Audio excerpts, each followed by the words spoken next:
কবি জয়দীপ চট্টোপাধ্যায়ের লেখা উৎসব।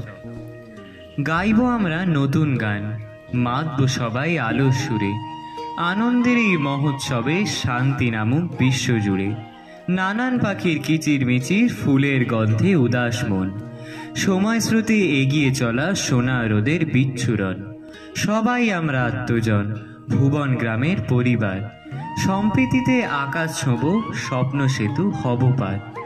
আনন্দ আজ দিক বিদিকে, সামিল সবাই এক উঠোন, খুশিতে আজ গর্জে ওঠো, দাও রাঙিয়ে সবার মন। আমরা সবাই আলোর পাখি, মুছব নিকষ অন্ধকার, আনন্দের এই পান্থশালায় হাতটি মেলাও একটিবার। রামধনু আজ মর্তলোকে, সবার মুখে দীপ্তিমান, পুণ্য আমার দেশের মাটি, মিলন মেলায় অনির্বাণ। প্রজাপতি আকাশ নীলে, এঁকে চলে স্বপ্ন ভাষা, উৎসবের এই ঐকতানে সবার জন্যে ভালোবাসা।